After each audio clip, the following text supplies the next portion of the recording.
Ayan, magandang araw sa inyong lahat. So again, welcome to our subject, Accounting Information System.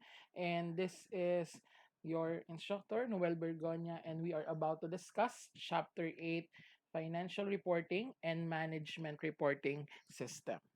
So for today's discussion, so here are our objectives. Okay. So after this chapter, you will be able to understand the operational features of the general ledger system, the financial reporting systems, and also the management reporting system.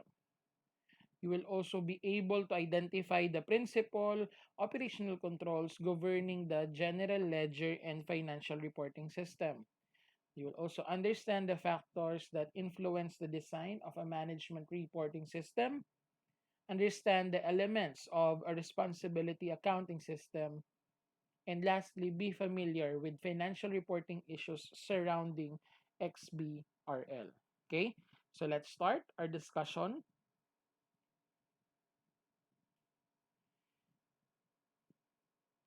So in the previous chapter, we have discussed the transaction cycles, which actually processes the events that are being recorded in either the special journal o kaya naman general journal. And also, di ba, last time in the various chapters about um, revenue cycle, expenditure cycle, and conversion cycle, no, yung last point ng process doon is eventually up to um, yung pagbato ng information going to the general ledger department. So in this particular discussion in chapter 8, we will start it with the general ledger system, okay, because it's where we could be able to connect it with the various processes in the previous chapter bago tayo mag-financial reporting. Okay? So the general ledger system, okay, as its function, no, should, okay, as an input, okay, collect the transaction data promptly and correctly. So, ibig sabihin, dapat yung input natin na data in the general ledger system should be accurate. It was being reconciled, di ba? Naalala ninyo, yung ginagawa ng general ledger department is to reconcile first the records before it posts the information to the general ledger system. It also classify or code the data and accounts. Ayun pa, it validates the collected transactions maintaining the accounting controls. So after nagkaroon na tayo ng input in the general ledger system, in its process, no, it will post the transaction to the proper accounts. After that, maa-update po yung mga general ledger accounts and also the transaction files, and since we have this system. So later on, we will be discussing the files in a general ledger system. Okay, and also we will be recording adjustments to accounts, okay, in this particular general ledger system. Then afterwards, the output of this general ledger system would be the stored transaction data, no, the process information. Then we have already the financial reports, which is part na nung ating financial reporting system and also management reporting system. Okay, so this is the overall function of a general ledger system. So any questions so far? Wala naman. All right, so let's continue. So in this particular illustration, no, it will show you now the relationship of the general ledger system with the various um, information subsystems that we have discussed previously. As you can see here, you have the billings, the sales, the cash receipt system, the cost accounting na nandoon sa expenditure and conversion cycle, okay, the cash disbursements doon sa expenditure cycle, the payroll, the inventory, okay. These are the various subsystems which serves as an input data to our general ledger system. And after this general ledger system processes the information, then its output will go now to the financial reporting system and also the management reporting system. Okay? So, kaya importante that the general ledger system, okay, is in place so that it would be faster, and also yung mga diniscuss natin in the previous chapter, no, it makes the reconciliation before it provides us the financial reports. Alright? So, yan yung connection ng general ledger system to the other subsystems. Okay. So, as part of the general ledger system, we have its database. So, ano po ba yung laman ng database ng isang general ledger system? Okay. So, one would be the general ledger master file na tinatawag natin. So, this file is the primary file of the general ledger database. So, it is based on the organization's published chart of accounts. So, each record in the general ledger master is either a separate general ledger account or it could also be a control account. Okay? So, yan yung general ledger master file natin. So, generally, yan po yung kung manual accounting system tayo, then yan po yung ledger, general ledger nyo mismo, no? Your notebook na general ledger.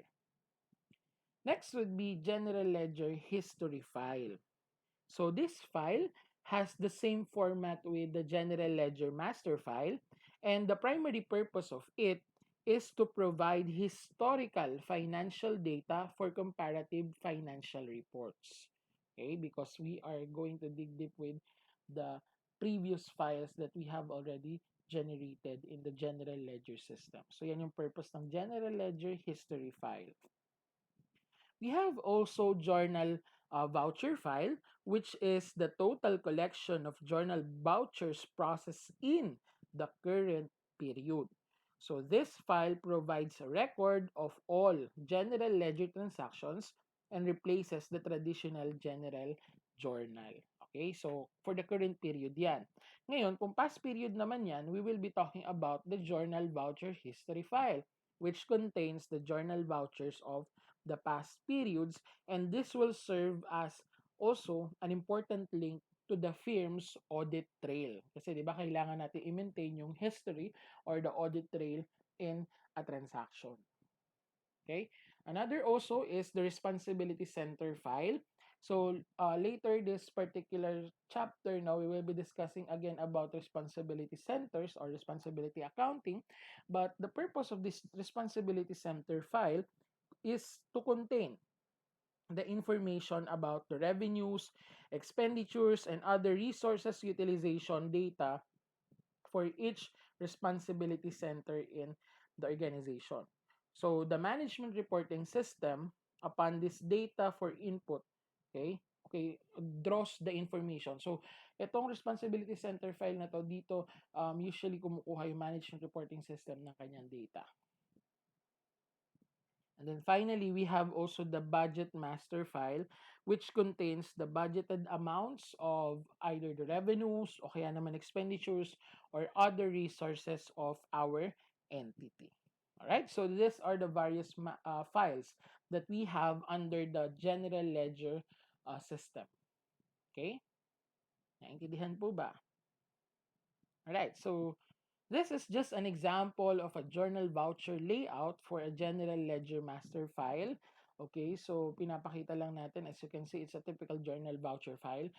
But technically, the format would be different and the entities, no? Depending upon kung anong information yung gusto nila makita. Pero yung typical na makikita ninyo sa general journal voucher file is the date, of course, the account number, the account name being used, yung amounts, the explanation, and also approval kasi this is a journal voucher. Remember, in the previous chapters, the journal voucher should be duly approved by an authorized person.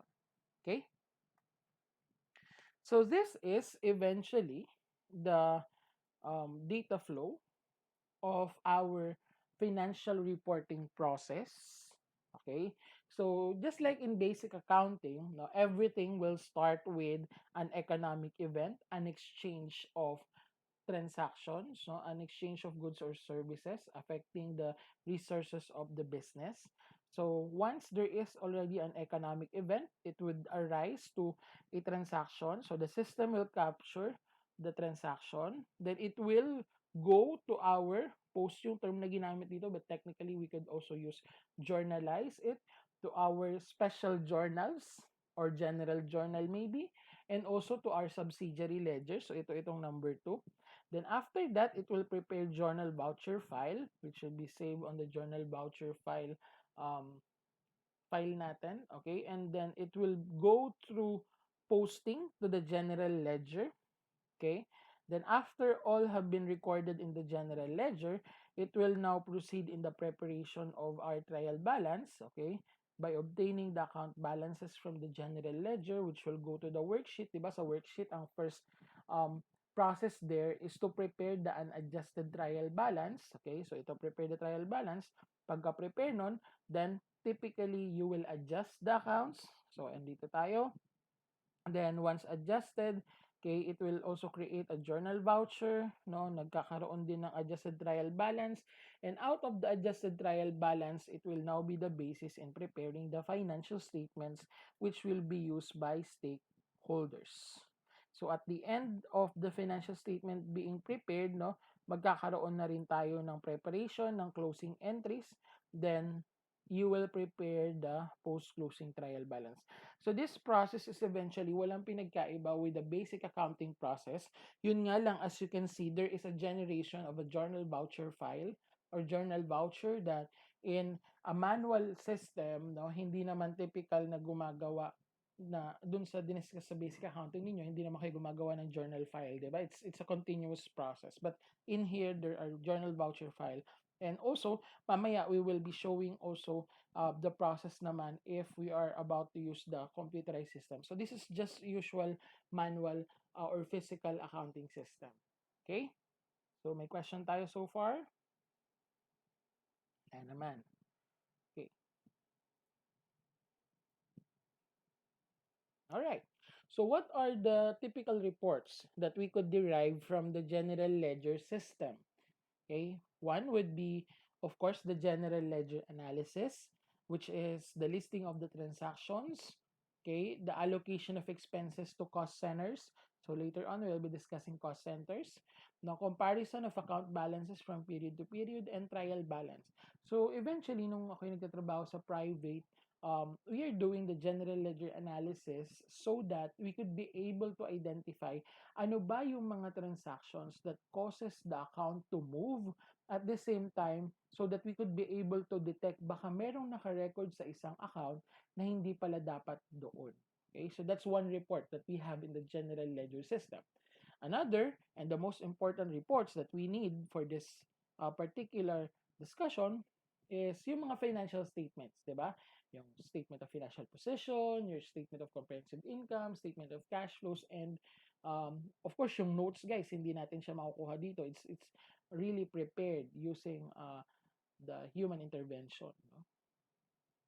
Then, managerial reports, the management reports natin, such as analysis of sales or even cash or receivables, or depending upon what's the needed reports by the management. So it could be derived from the general ledger system.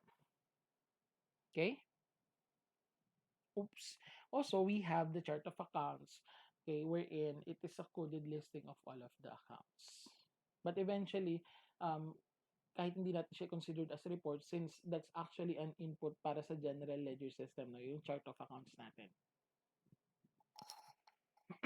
So, talking about the general ledger system, now we have various potential risks that would affect our general ledger as well as the financial reporting system. So one of which would be improperly prepared journal entries. So pag hindi po tama yung journal entry, so mali yung journal voucher which is an input to the general ledger system, then yung input na yon as it process, mali rin yung magiging output niya. Diba? So eventually dapat you need to recheck, diba? In the previous chapters, nire-recheck ng General Ledger Department bago nila i-input yon sa General Ledger System. Now, also, one of the risks is unposted journal entries. So, eventually, this needs to be addressed in terms of properly accounting for the journal entries. Dapat may mga codings, meron tayong sequencing in a chronological order para ma-avoid natin ang unposted journal entries. The debit is also not equal to the credit, which is typical if we have, let's say, slide error o kaya naman transposition errors in some of our inputs. Subsidiary ledger not equal to the general ledger control account. Di ba dapat equal yan? Kasi kung ano naman yung input sa subsidiary, yun din dapat yung input sa general ledger. But sometimes, again, input error would be a risk in this particular process. Inappropriate access to the general ledger, important yan kasi once access, di ba, they could have a particular manipulation of data and it would cause to a fraud or even misrepresentation of the financial information. Another is poor audit trail. Okay, so pag hindi natin kaya ma-backtrack yung isang transaction, eventually yung pag-maintain ng mga files, no, that's a cause of poor audit trail.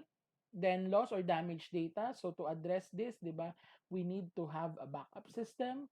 And then finally, account balances that are wrong because of unauthorized or incorrect journal vouchers. So yan yung mga potential risks in our general ledger system or the financial reporting system, which gives us also some control issues na eventually dapat na-address ng entities.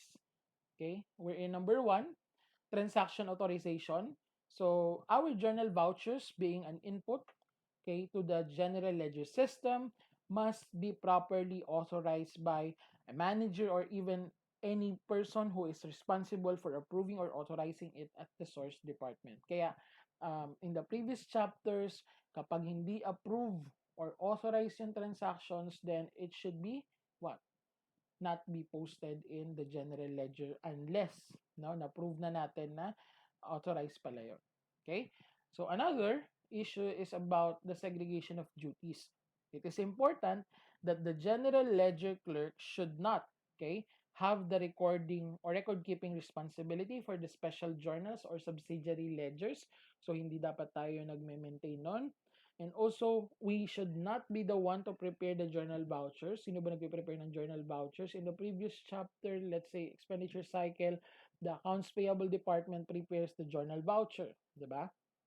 And also, we should not have the custody of physical asset because in the previous chapter, such as conversion cycle, diba, it should be on the storekeeping, no, who is responsible for that, and not the general ledger system.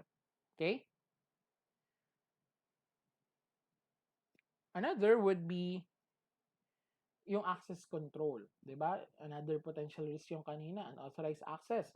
So for unauthorized access to avoid fraud, no, we need to provide for controls. Let's say for example, ano ba yung mga pwede natin?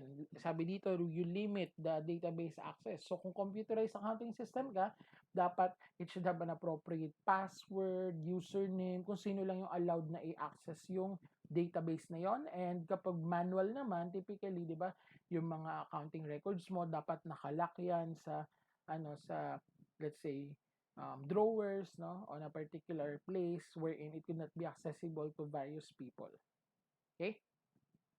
Also, the accounting records that we should have a trace of source documents from the inception to financial statements. So, important ulit yung audit trail for our accounting records. For independent verification naman, so one of the function of the General Ledger Department is to reconcile first the journal vouchers or even the summaries before it proceed with the process of the General Ledger system. No? Importante yon. Okay, there are 2 operational reports that was being used for independent verification. One would be the journal voucher listing, which contains the details of each journal voucher being posted to the general ledger, and also the general ledger change report, which is a report that contains the effects of journal voucher posting to the general ledger account. So these were the 2 reports being used for reconciliation purposes or independent verification. So, ayan, those are some control issues, but if the entity could be able to address that, then yung mga potential risks natin na diniscuss kanina will be avoided. Okay? So, right now, this is a general overview of the database technology in terms of the general ledger or financial reporting system. Of course, as you can see dito, 'di ba?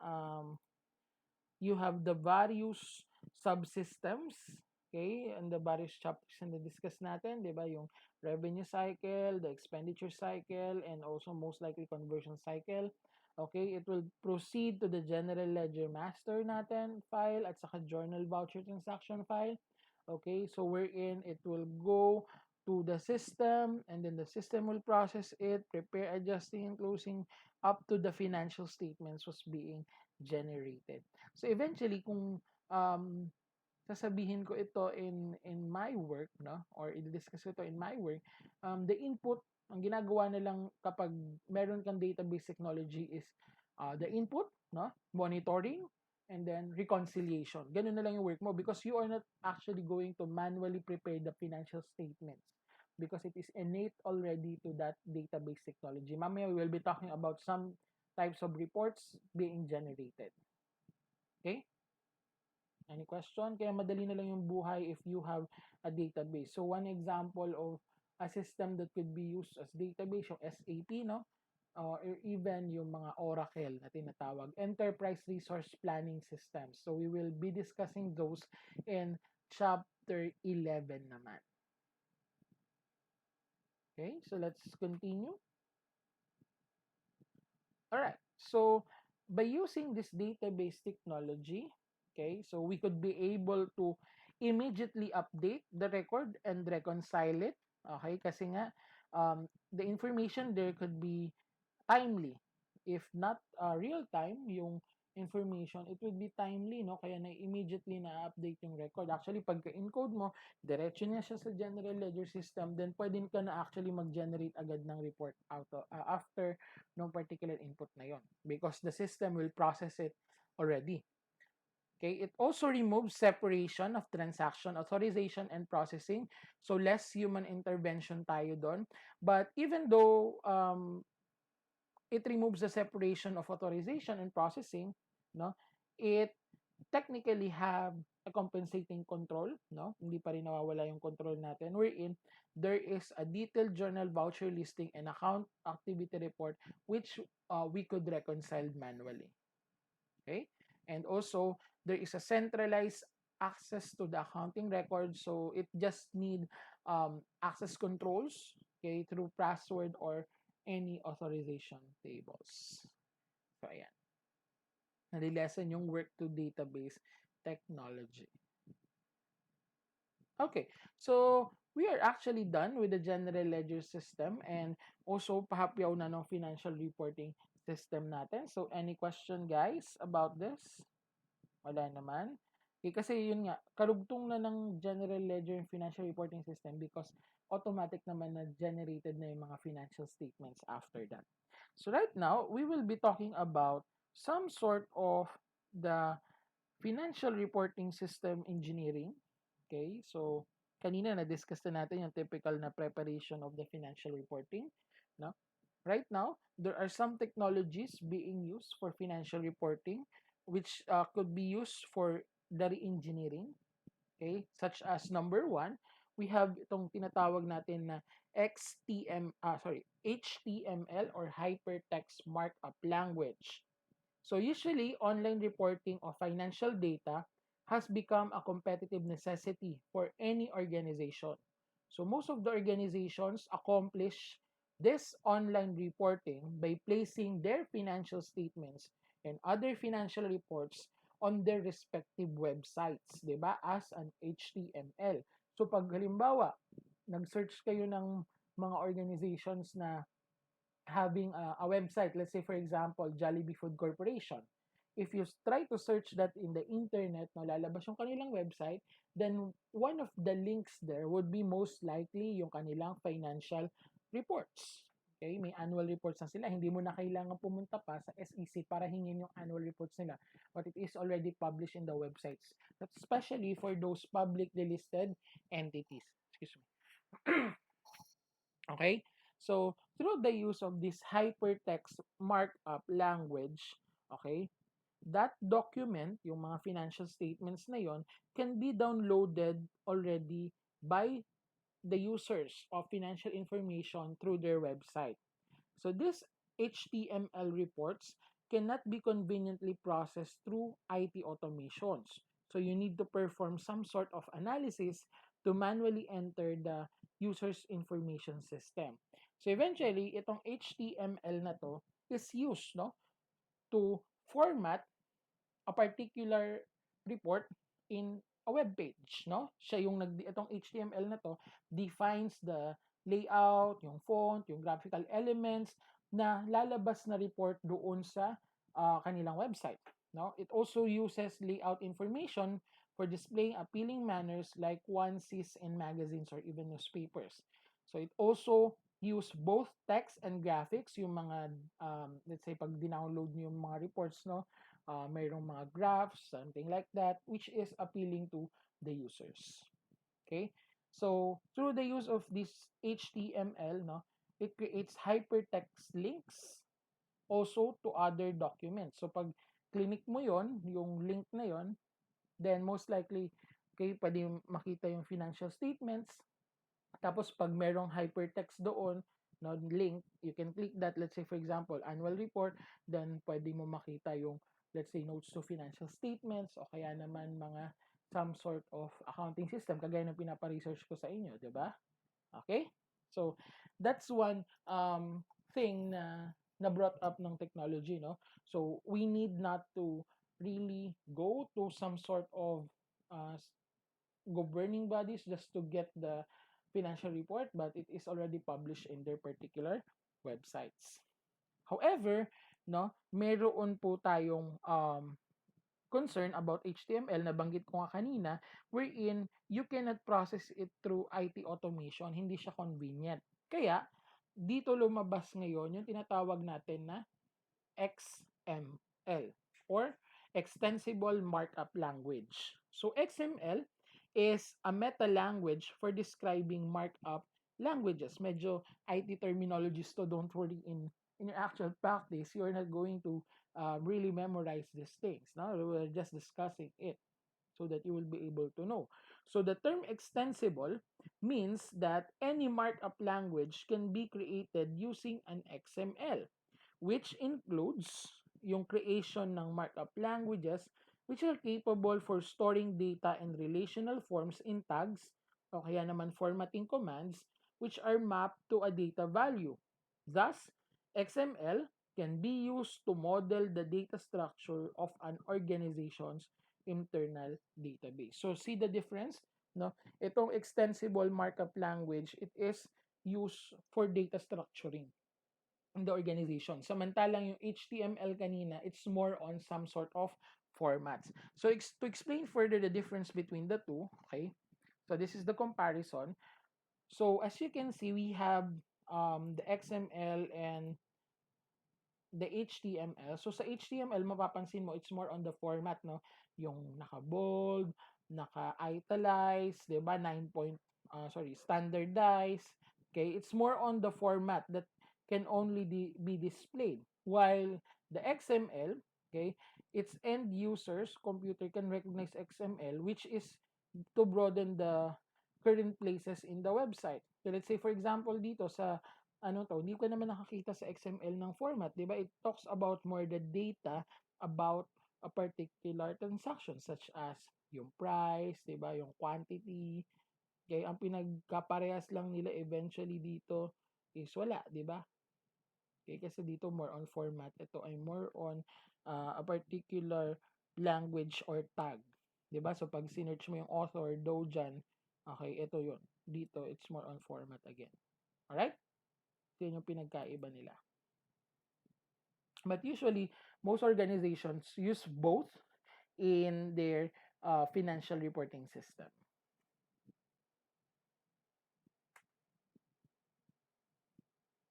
Okay.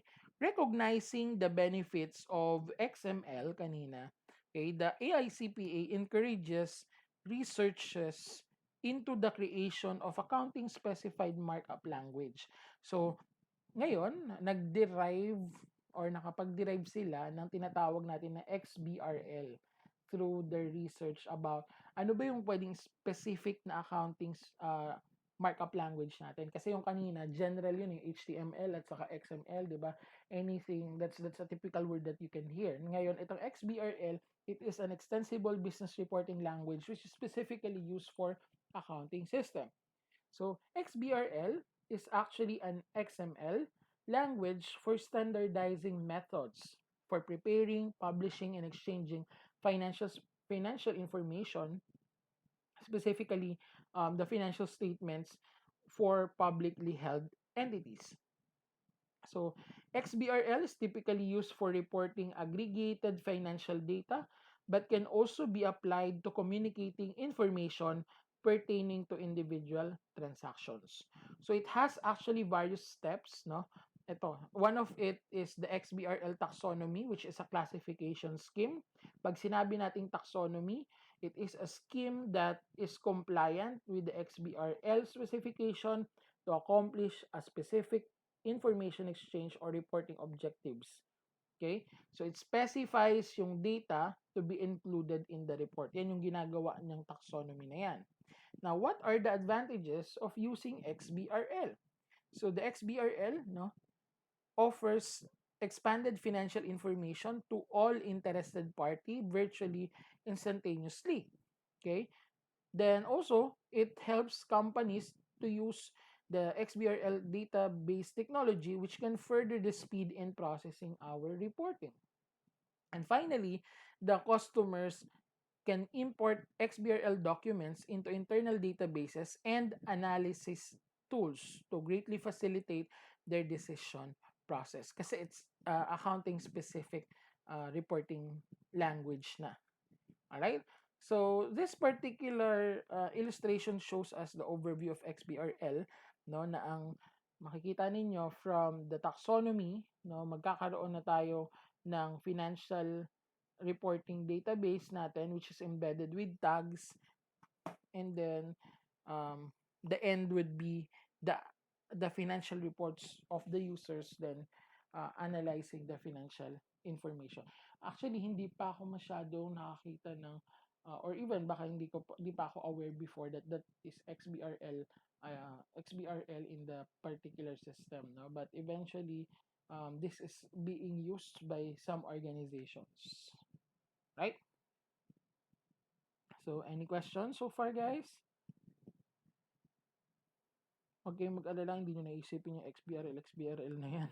Okay, what your focus pag kayo nagtrabaho na, it's more on your yung mga na-discuss kanina, the proper way how to input it, no? You need to do your accounting process per se as input, then analyze. Ganun na lang gagawin mo. Hindi mo po problemahin yung mga language na yan. Okay? Alright? So, what are the implications of this XBRL to finish the discussion about the XBRL? No? So, one of the audit implication of it is about the taxonomy, okay, yung coding scheme, yung scheme kanina, di ba? So, if the taxonomy is incorrect, then magkakaroon ng invalid mapping ng information which would cause a material misrepresentation of financial data. Halimbawa, yung coding mo, dapat let's say pupunta sa cash, then na-code siya or improperly coded siya sa ibang asset, then it would misrepresent our financial information already. Next would be validation of instance document. So you need to ensure that there is a proper taxonomy and the tags are being applied. Kasi kanina, di ba, in XBRL, merong tags na ginagamit, and that tag would be the one to generate the financial report needed by the user. Then also the audit scope, no, and time frame. So it is important, no, because it impacts the auditor's responsibility in a real-time distribution of financial statement. All right? So that's all about the financial reporting system. Right now, pupunta na tayo sa management reporting systems. Okay? Any question muna before we proceed? Okay? Wala naman? All right?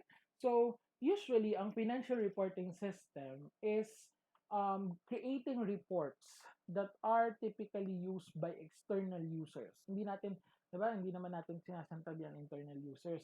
They can also use the output of the financial reporting system, but usually it caters more to the external users. Diba? Yun yung purpose under the conceptual framework ng financial reporting natin. Okay, but for the purpose of making decision inside the organization, so entities needs as well management reporting system. So ano ba tong management reporting system na to? So this system,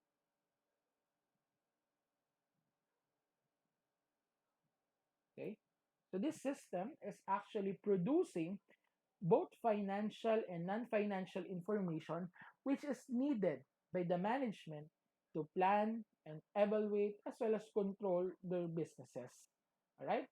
So typically it's a basis for the management decisions in their company. So it is also known as discretionary reporting because it depends upon the entity if they want to use the management reporting system in that case. Okay, in the US, no, through the Sarbanes-Oxley Act, no, it requires entities to have management reporting system, which is a formal means of monitoring some sort of internal controls. Okay, in the Philippines, wala naman tayong law which is governing and requiring that there should be management reporting system. But in the US, they need it. Right? So the management reporting system was being affected by various factors, no? Especially its design. So here are the various factors which influences the management reporting system design, no? Which we'll be discussing later one by one. You have the management principle, the management functions, the levels and decision types, the problem structure, the types of management report needed, the responsibility accounting, and also some behavioral considerations.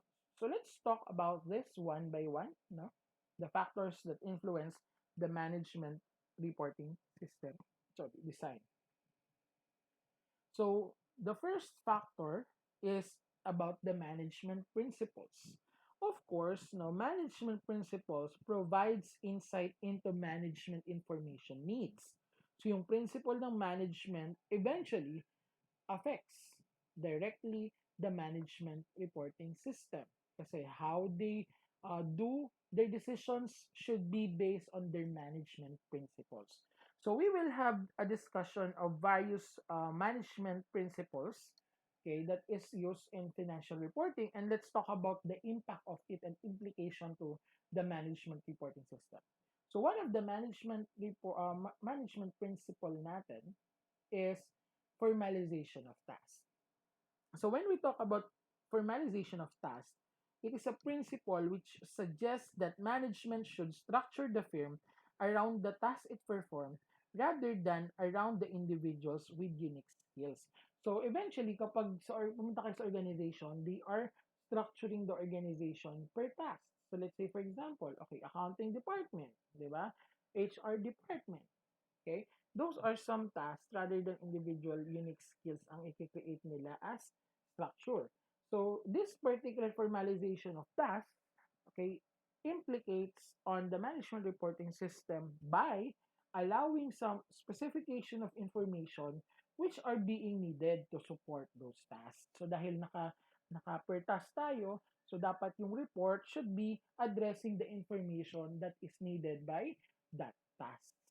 Okay? So, pwedeng i-modify yan sa paggawa ng ano. Okay, halimbawa, sa task na to, accounting task. Okay, these are the information needed. So, typically, yun yung dapat nalalabas sa report ng management reporting system. Okay, per task. Rather than individual. Clear tayo. Another management principle being applied and affecting our management reporting system is the responsibility and authority. So distinguishing it, no, the principle of responsibility refers to an individual's obligation to achieve a desired result, while authority naman is a manner on which power to make decisions within a limit of responsibility. So, anong effect nitong particular responsibility and authority nito? Mamaya we'll be talking about responsibility accounting, di ba? But in this principle, you can delegate, no?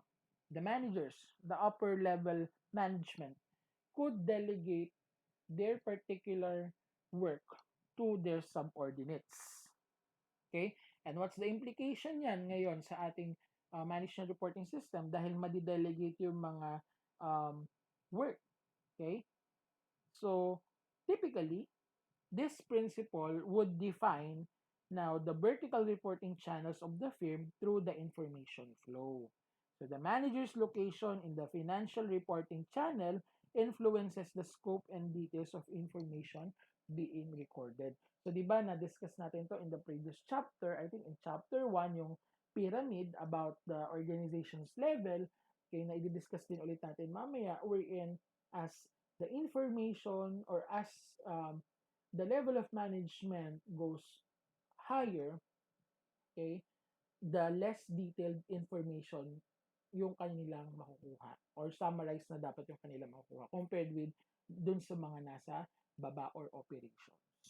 Okay, we have, naalala niyo yun, yung upward and downward flow of information flow. So, yun yung kailangan nating incorporate in management reporting system so that whatever level of the management will use itong management reporting system, then they could be able to generate the appropriate report that they need.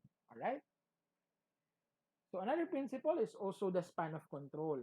So a manager's span of control refers to the number of subordinates directly under his or her control. So the size of a span has an impact on the organization's physical structure. Okay? So what's the implication of this, no? In the management reporting system? So detailed reports for managers with a narrow span of control. So, kapag mas konti lang, 'di ba, yung kanilang span of control, then most likely detailed report ang kailangan nila. But if it is already a broader span of control or wider span of control, then it needs already a summarized information. Kasi masyado nang madaming data na pupunta sa iyo, baka ma-information overload ka na if you are going to get uh, a detailed report kapag nasa wide span of control ka na. Okay? Ayan. Any question?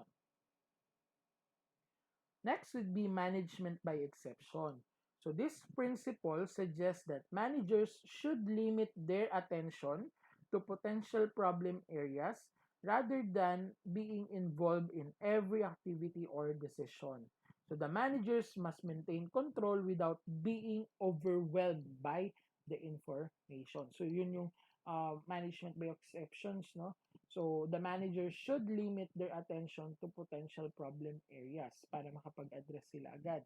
Now, in this particular principle, it impacts our management reporting system by, okay, the reports na kailangan nila should focus on the changes in key factors that are symptomatic of potential problems. So, di ba, sa management by exception kanina, attention to problems. So, dapat yung report na meron sila is more on the problem, potential problem na possible mangyari so that they could be able to address it immediately. Okay? All right. So, next would be about, next factor is about management level and decision type. So, ito ulit yung triangle natin. Okay, so mamaya isa-isahin natin yan, no? So, we have the top level management, then it goes to the middle, which is responsible for tactical planning and management control. Then, the operations management is focusing on operational control, and then the operations. Okay, so isa-isahin natin yan. So, first would be about the top level management. So, sa top level management, it creates the strategic planning decisions. So, ano bang meron sa strategic planning decision? So, the top level managers, okay, sets the firm's goals and objectives. Okay, their focus is more on the scope of business activities, the organizational structure, the management philosophy, okay, long-term yung kanilang scope, no? Kasi they are more on long-term planning. Then, non-recurring yung particular activity. Then, high degree din ng uncertainty. Okay, it also needs, ito na yung effect niyan doon sa ating management reporting system. it needs highly summarized information. So, kapag nasa top level management ka, yung report na mag-generate mo supposed to be from the management reporting system is already summarized version, no? And also, it requires external and internal information sources. Alright?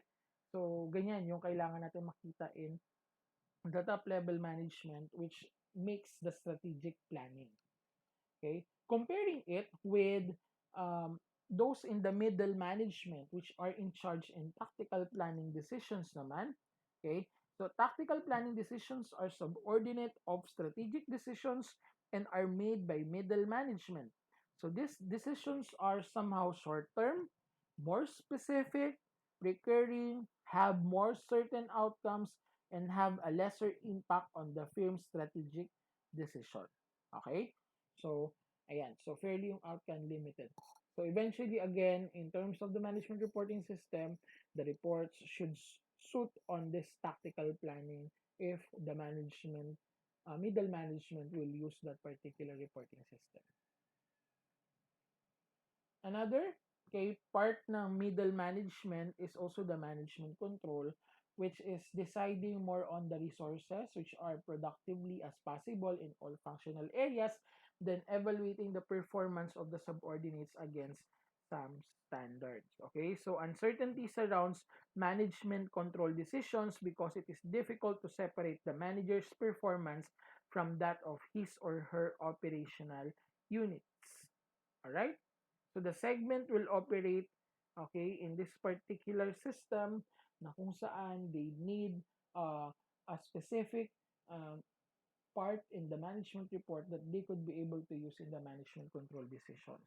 Eventually, guys, pag gumagawa kasi ng management reporting system, they, aside from, kung baga, meron kasing tinatawag tayo na in-house, so yun yung pwedeng ginagawa lang inside the organization, o kaya naman meron na tayo nung nabibili talagang software niyan. So, lalo na kung mayroong specific sa inyong company na kailangan report, then it needs to be modified in that system. So, itong management control natin, the information on it, no, should be used by the management, middle management, no, to evaluate the performances. At hindi ko pa ito nakikita, no, kasi nga I'm not part of the upper management pa naman. So usually ano lang yan, input lang, or even pag may meeting, saka lang nakikita yung mga reports niyan. Okay. So next on the level is actually the operations management, which is more on the operational control decisions. Okay. So this bridge the operations and the middle and top management.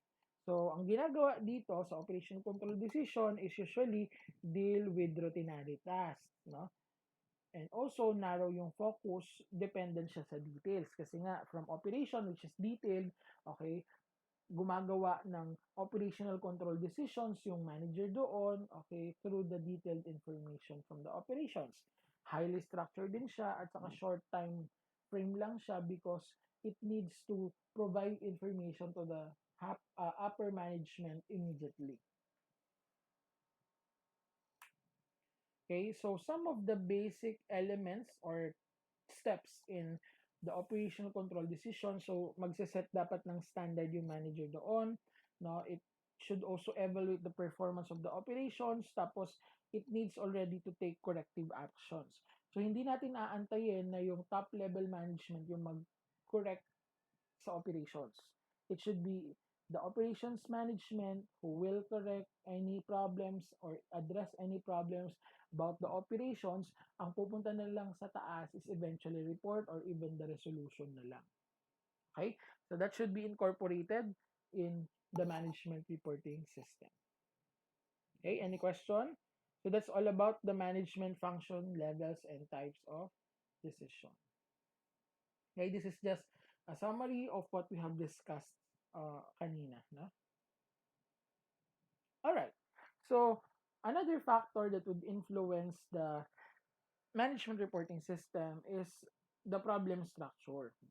So the structure of the problem reflects how well the decision makers understand the problem. Okay, so the structure of this problem has three elements.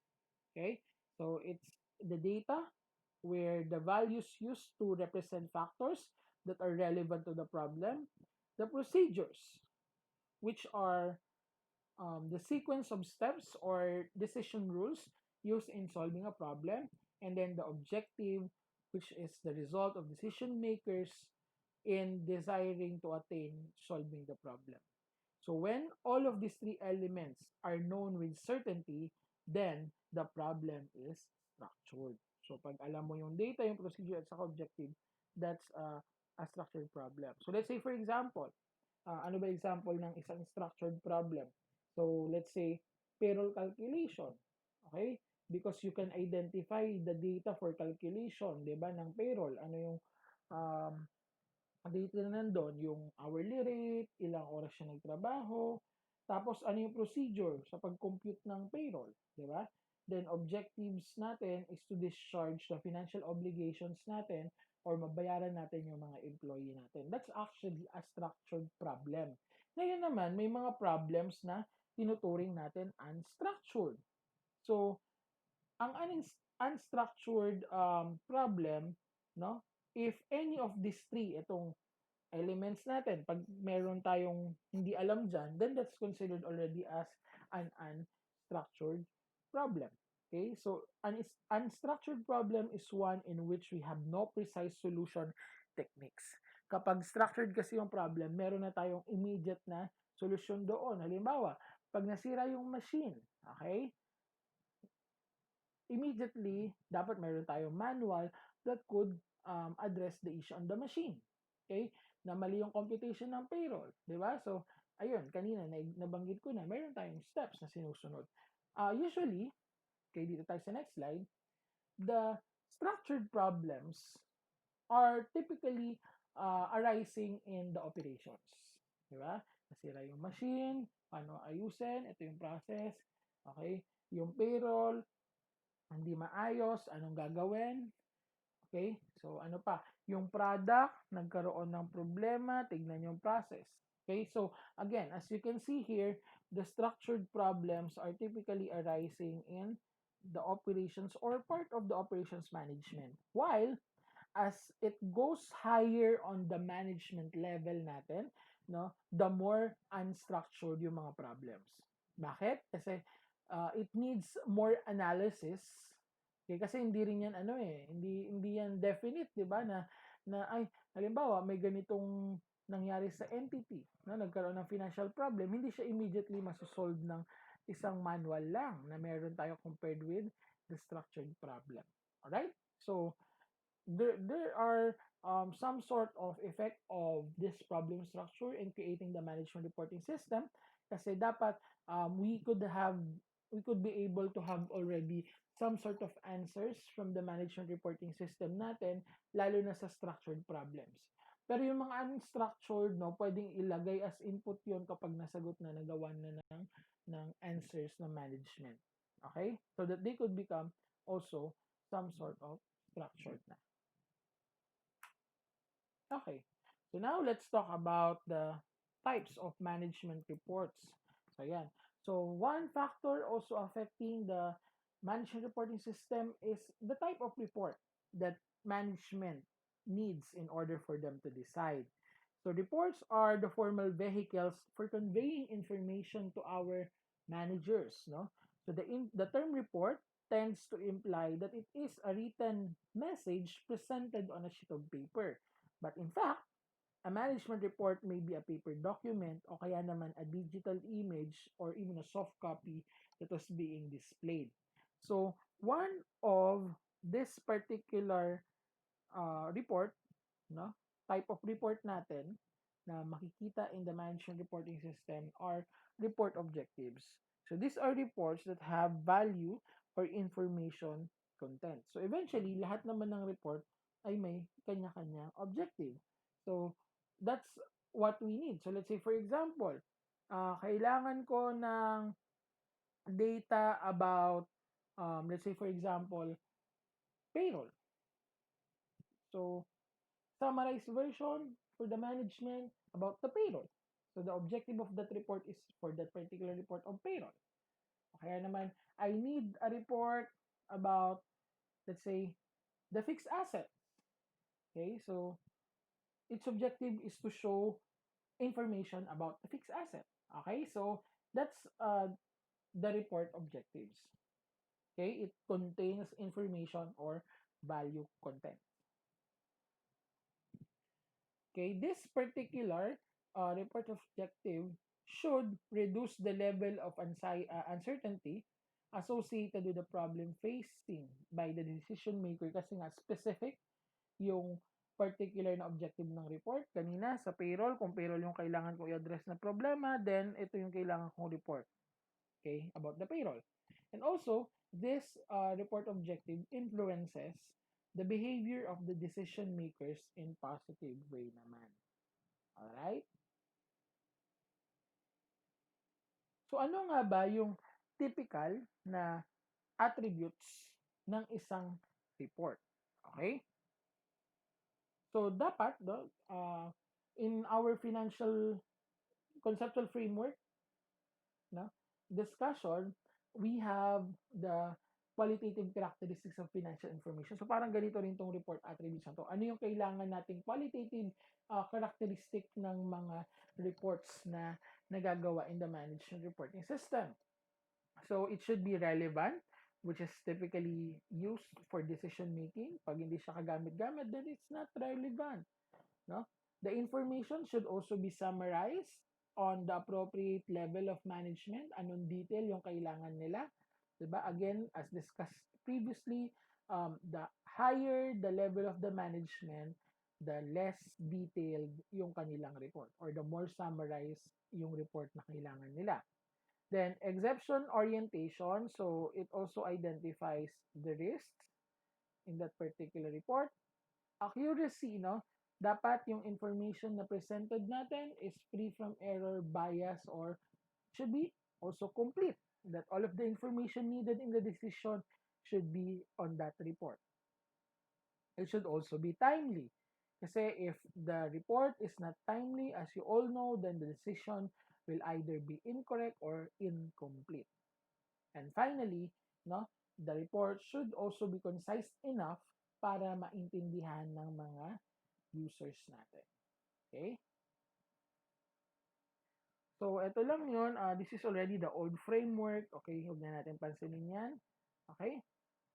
So, in our 2018 version of conceptual framework, di ba, we have qualitative characteristics subdivided into fundamentals, which are, ano nga yung fundamentals?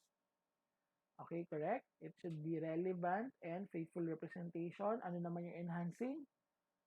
Right, correct. That's VCAT. Verifiability, comparability, understandability, and timeliness. Okay, so ito na yung types ng management reports, no? Each of the report has its own objective, pero ano ba yung iba't ibang uri ng report na kailangan ng management? Okay, one would be we have yung program reports. So pag sinabi natin program reports, ang ibig sabihin nito, it's typically sa system na meron ng particular format o kaya naman it is already generated as per time frame. Okay, so kumbaga innate na rin sa system itong mga reports na to. Example of which is scheduled reports. So, halimbawa, kailangan ko ng sales report, no? On a weekly basis. So, it's already considered as a program report, no? Meron na tayong particular format at naka-schedule na rin siya in the system. And also, we have on-demand reports wherein it is being triggered by an event. So, example, pag bumaba na yung level ng inventory natin, it would immediately gives the managers an idea na ay, kailangan na natin mag-reorder. Okay? Ng ating merchandise o kaya naman ng raw materials. So those are program reports. On the other hand, if it is innate in the system or even hindi naman siya recurring na nagagamit, then it's known naman as ad hoc report. Pag sinabi natin ad hoc report, it is designed and created as it is being needed. So, minsan, itong ad hoc report na to, it is somehow being a modified talaga report based on a specific need of the user. No?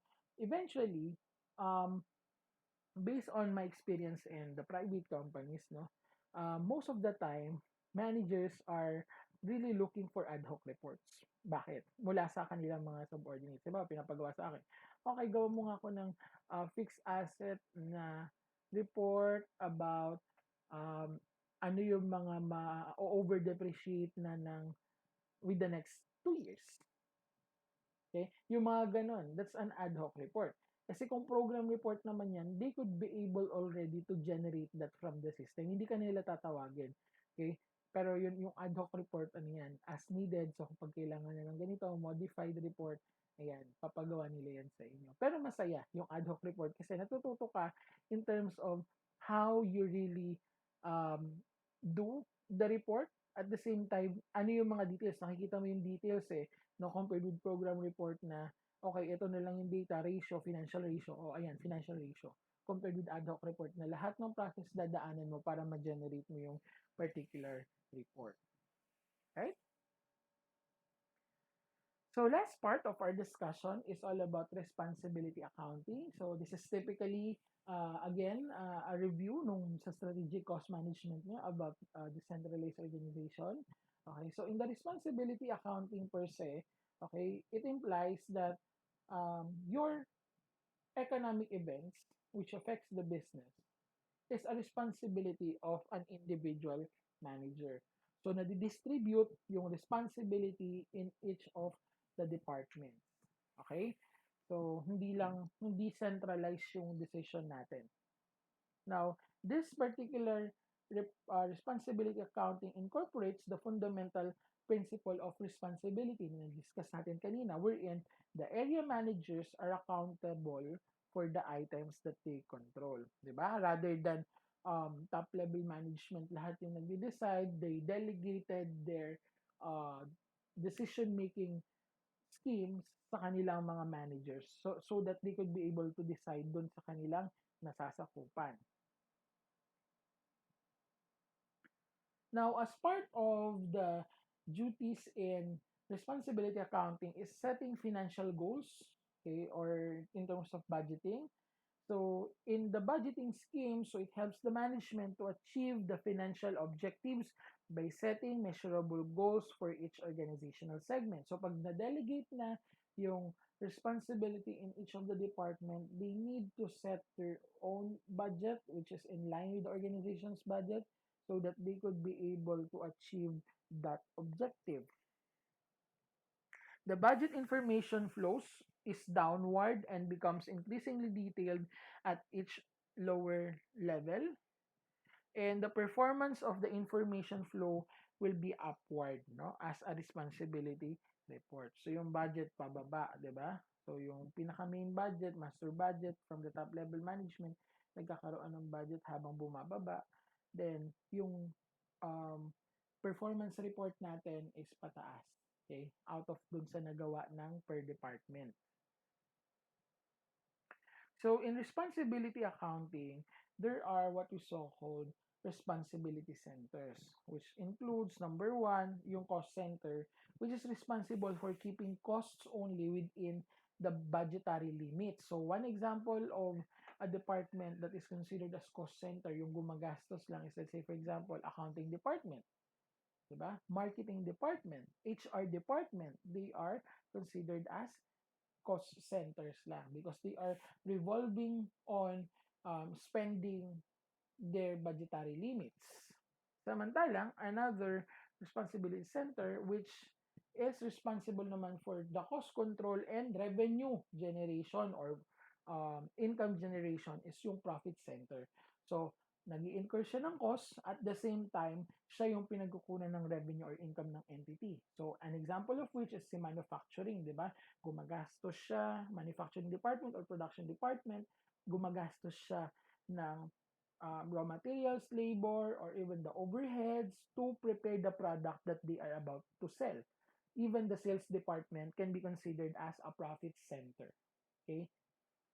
And finally, we have investment center, which is generally having the authority of decisions about the costs, the revenue and investments in an asset. So let's say for example, yung portfolio department natin, okay, for the investments in equity o kaya debt, so they are the investment centers. All right? Any question?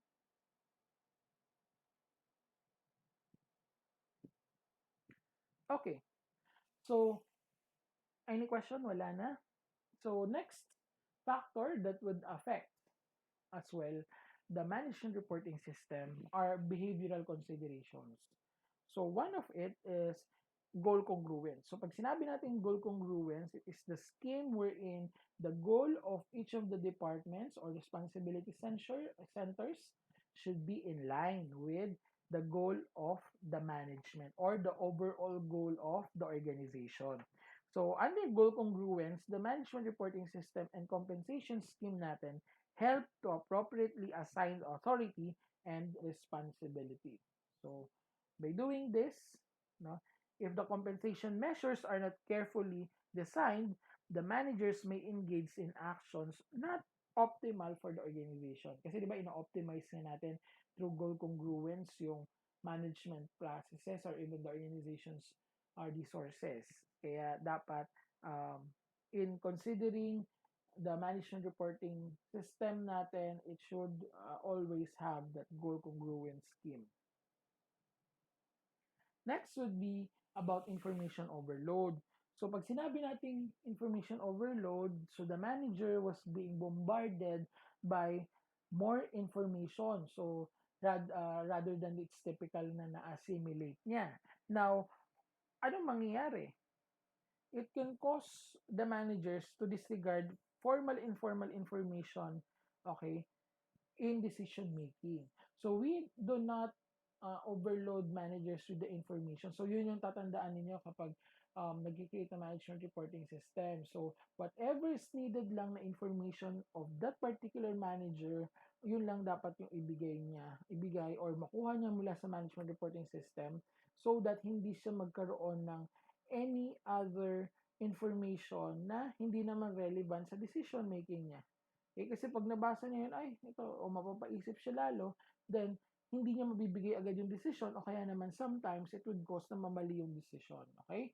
So, eventually, na-design ang management reporting system specific for each of the managers. Kaya nga, di ba kanina, there are various factors at the level of the management, kailangan ganito yung makita natin na information to avoid information overload to those managers. Okay, another behavioral consideration is yung performance measure. So there should be an appropriate performance measure which should stimulate the behavior consistent to the firm's organizations, and the manager should consider all aspects, not just one. When an inappropriate performance measure is used, no, kapag inappropriate yung performance measures natin, okay, what will happen is the report can have the opposite effect in the organization. Okay? So example of some inappropriate measures natin is yung price variances which affects the quality of the items being purchased. Di ba? Kasi pag palaki ng palaki yung price variances natin on from the standard price, naku, hahanap tayo ng mag-fit doon sa standard price natin, then mababawasan yung quality depending upon the quality of the product, no? Also, quotas, no, are considered as an appropriate measure because it can affect the quality control, the material usage, and other plant maintenance related items. Okay, so pag nag-quota tayo, halimbawa, quota natin for the day is 5,000, capacity lang natin is 3,000, di ba? So napaka-inappropriate measure yung quota-quota natin. And lastly, another inappropriate measure is yung profit measure, which can affect plant investment. So what we are trying to say in this performance measure is that organizations should put appropriate performance measures that would really, no, check and validate the performances of the organization. I know that in your management accounting, in your strategic cost accounting, you have already discussed various performance measures. Okay? So, ayan. Pero hindi ko sinasabi na itong inappropriate measures na to hindi to ginagamit, they can still be used but less priority sila in terms of performance measurement. Alright? Any questions? So these are the um, management reporting system and financial reporting system information na kailangan natin. Okay? So, any questions so far? Wala naman. Ayan. So, ayun lang. This reporting systems, okay, especially for computerized, okay, it's very important right now, okay, because there is already a need for fast and reliable system to be used by management and other users so that they could be able to make their decisions properly. All right. So as we end this discussion, okay, I'm showing you right now the slide about interactive question. Akala ninyo walang interactive question na. So ito na yon. So please copy the link in your web browser, okay, and then answer the questions, okay, indicated on the link. Again, para ma-avoid ninyo yung uh, problem sa pagpasok sa link, please make sure that you copy it properly, no? Pati yung tuldok, yung font size natin, okay? So, any questions? So, please read the instruction inside it, okay? Para hindi na ako magalit about you not viewing the uh, video, okay? So, ayan. Pakisagot na lang ha. Good luck sa pagsasagot ninyo. Okay? So, with that, okay, just to have a recap of what we have discussed for today. So, we have discussed the general ledger system, which is eventually affecting the financial reporting and management reporting system. Okay? And on the financial reporting system naman, okay, we have discussed some re-engineering techniques such as the use of XML, HTML, and XBRL. Then in the management reporting system, we have discussed some factor that influences the management reporting systems. Okay, so if you do have any questions, please feel free to ask, chat on the chat box natin, group chat natin. Okay, and I will answer them immediately. So for our next discussion, we will about to discuss naman yung tinatawag natin na database management system. Okay, so thank you very much guys and have a great day.